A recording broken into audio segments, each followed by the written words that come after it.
اعوذ باللہ من الشیطان الرجیم بسم اللہ الرحمن الرحیم۔ شیخ محمد علی آپ کا ہوسٹ دوبارہ حاضر ہے، اور آئیے آج ہم پھر سے تذکرۃ الاولیاء کے باب نمبر 13 کو دیکھتے ہیں۔ تذکرۃ الاولیاء حضرت فرید الدین عطار رحمۃ اللہ علیہ نے لکھی اور بہت مشہور کتاب ہے، جس میں کم و بیش 96 یعنی 96 اولیاء اللہ کا ذکر کیا ہے انہوں نے۔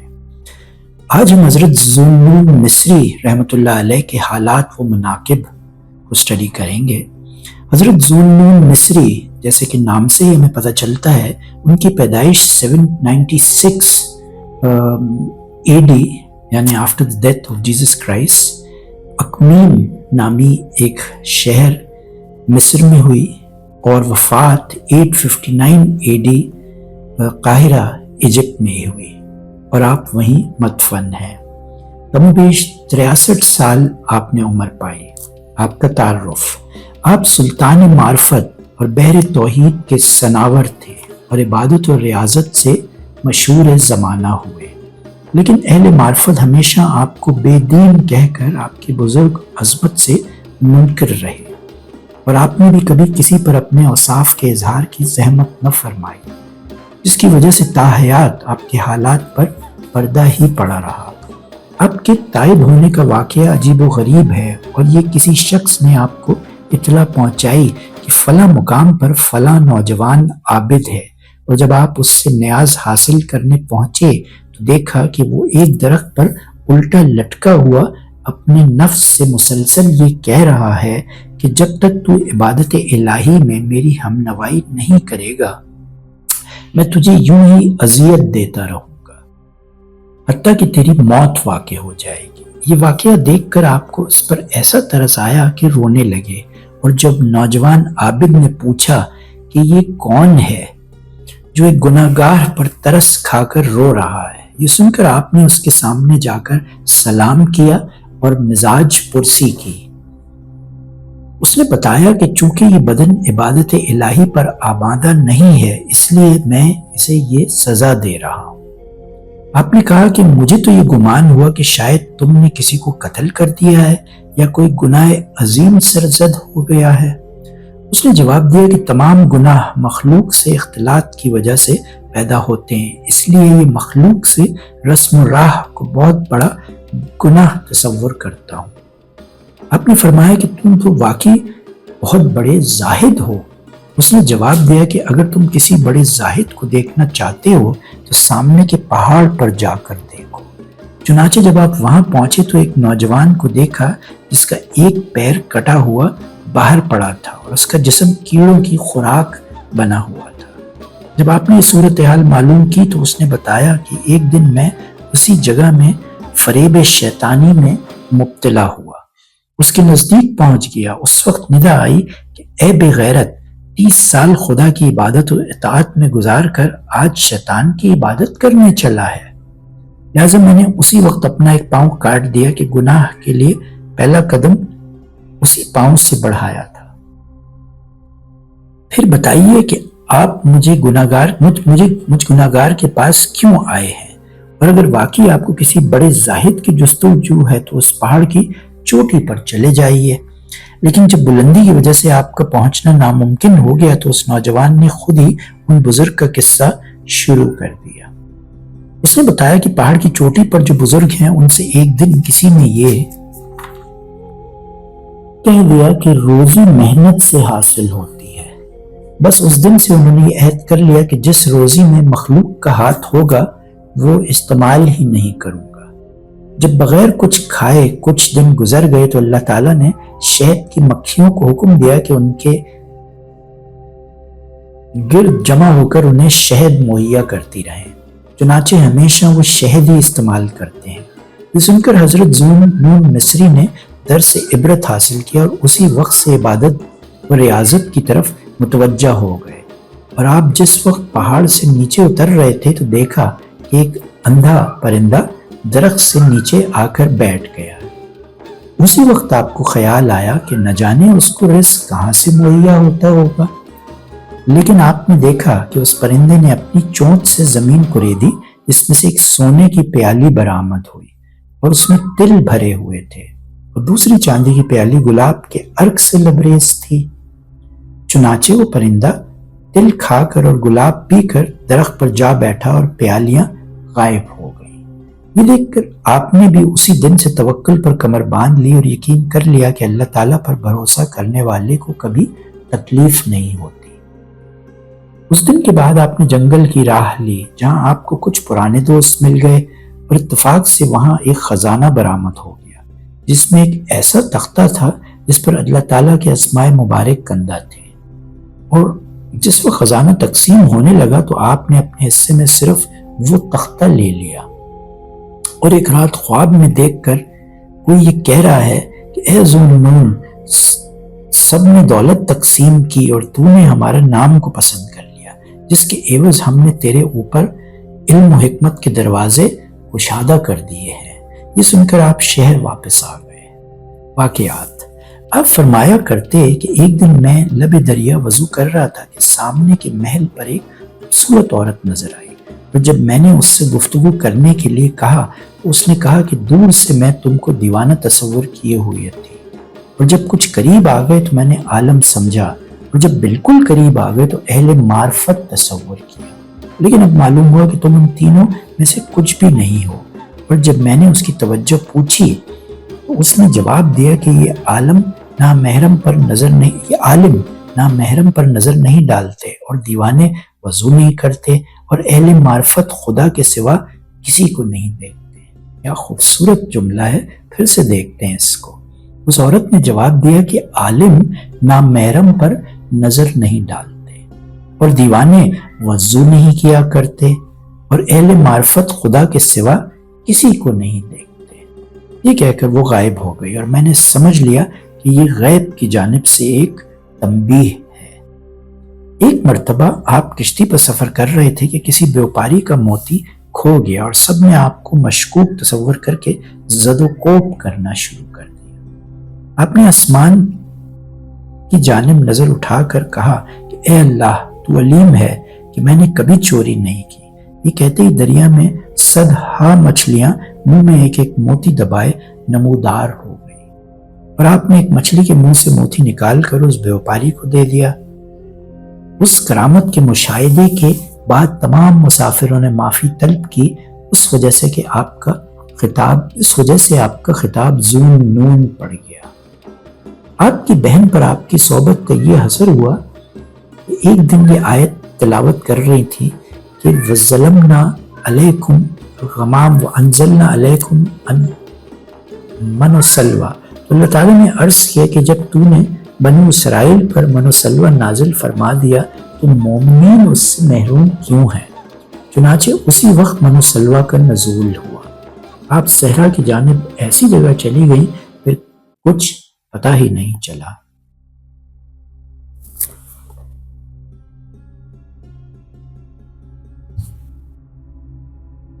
آپ فرمایا کرتے کہ میں نے ایک پہاڑ پر بہت سے بیماروں کا اجتماع دیکھا، اور جب وجہ پوچھی تو انہوں نے بتایا کہ یہاں ایک عبادت گزار سال میں ایک مرتبہ اپنی عبادت گاہ سے نکل کر بیماروں پر کچھ دم کرتا ہے، جس کے بعد سب صحت یاب ہو جاتے ہیں۔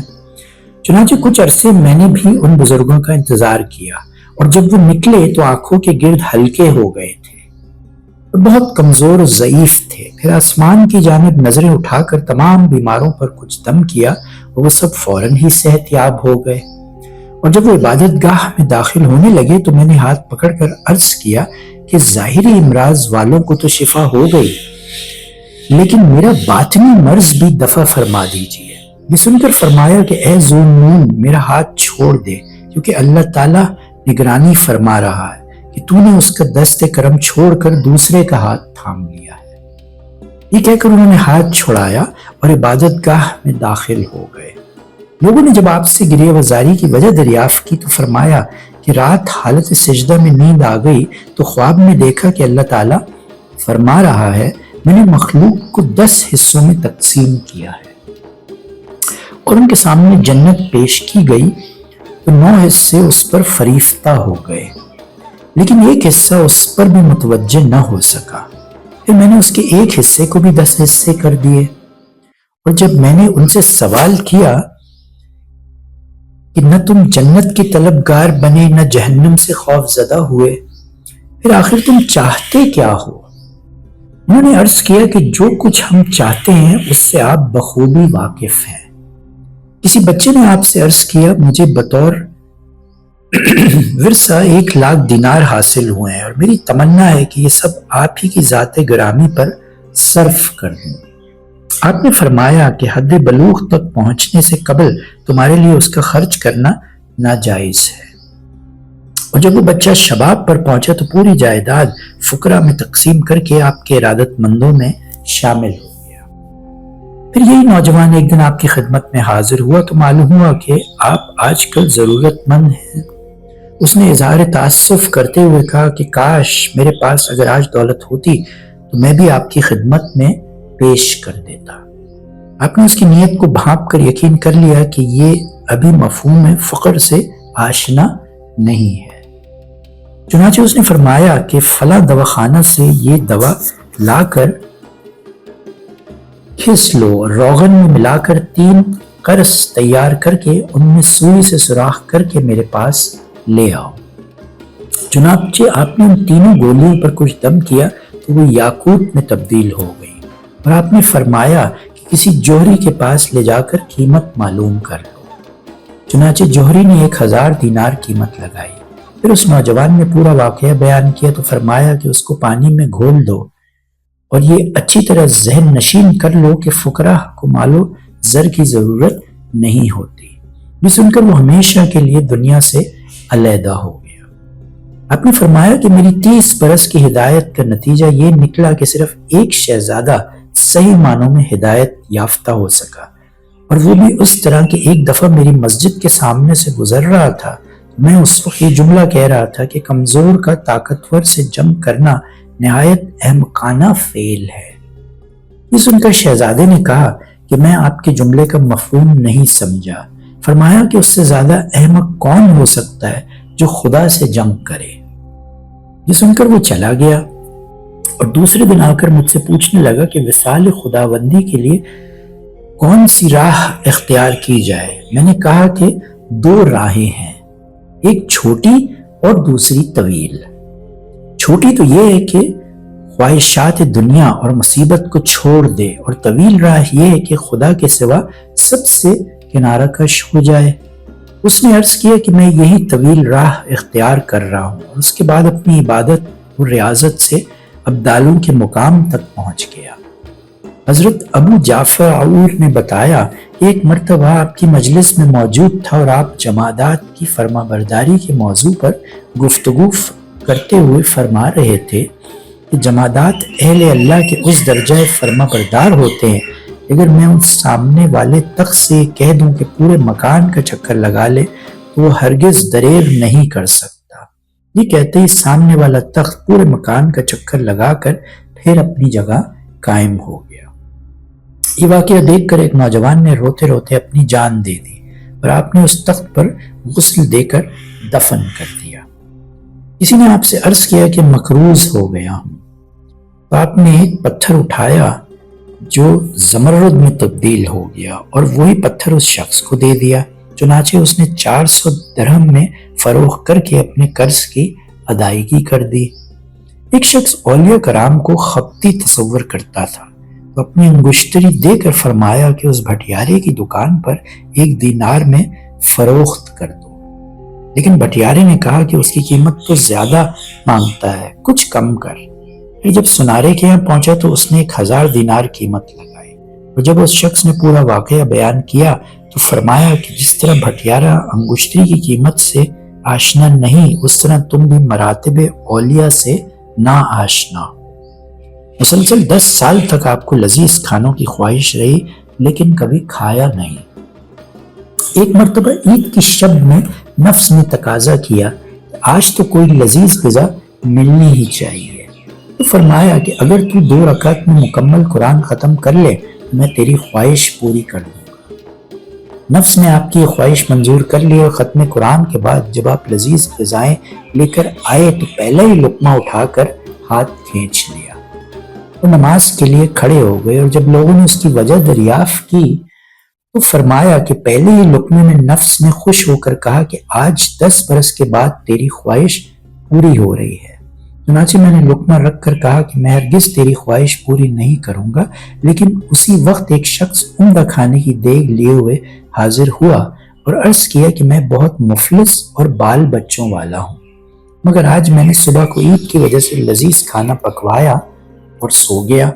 چنانچہ خواب میں حضور اکرم صلی اللہ علیہ وسلم کی زیارت سے مشرف ہوا تو آپ نے فرمایا کہ اگر تو محشر میں مجھ سے ملنے کا خواہش مند ہے تو ایک کھانا ذو نون کو دیا اور میرا یہ پیغام پہنچا دے کہ وہ وقتی طور پر آپ نفس سے صلح کر کے 1-2 لقمہ یہ کھانا چکھ لیں۔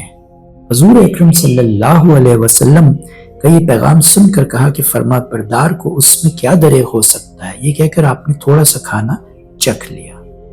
اس وقت آپ بلند مراتب پر فائز ہو گئے تو لوگوں کی ناواقفیت کی بنا پر آپ کو زندیق کا خطاب دے کر خلیفہ وقت سے آپ کی شکایت کر دی گئی۔ چنانچہ آپ کو بیڑیاں پہنا کر لے جایا جا رہا تھا تو ایک ضعیفہ نے کہا خوفزدہ نہ ہونا کیونکہ وہ بھی تمہاری طرح خدا کا ایک بندہ ہے۔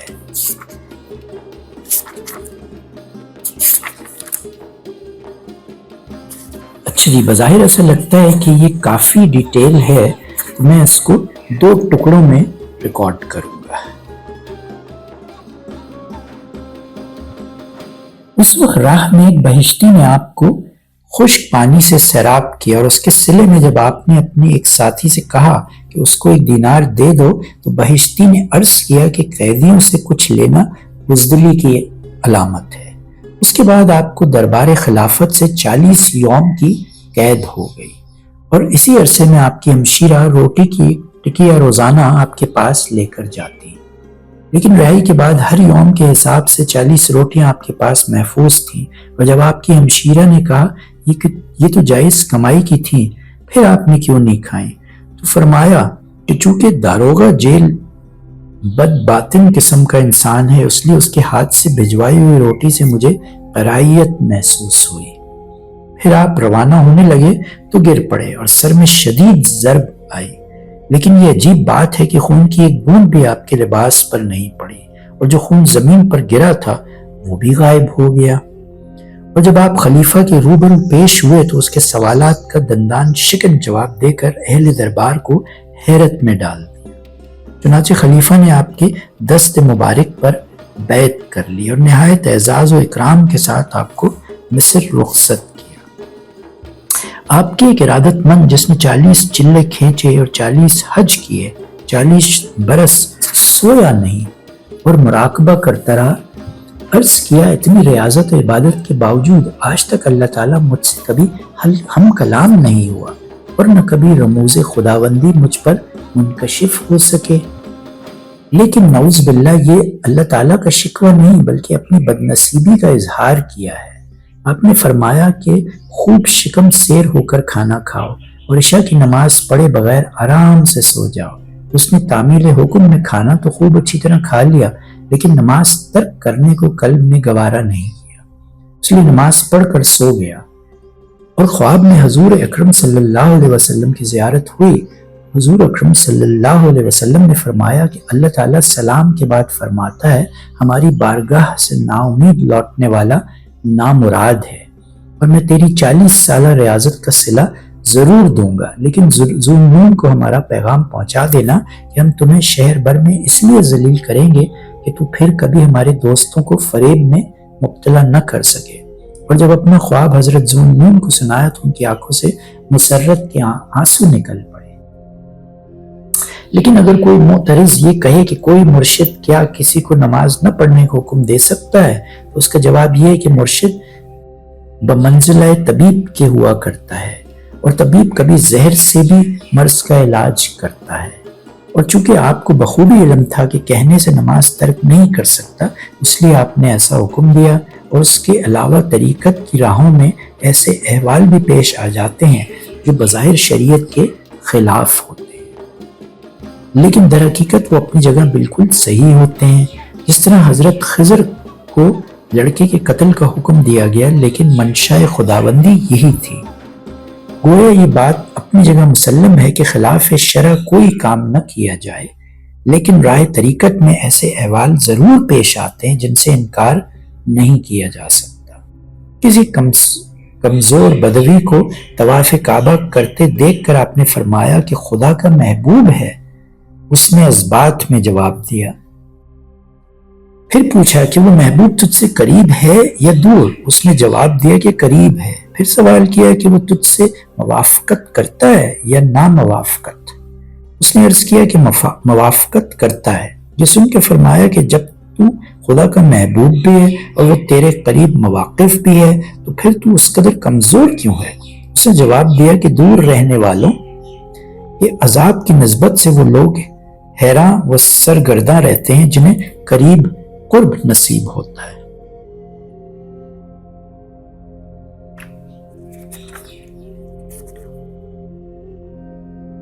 اچھا جی،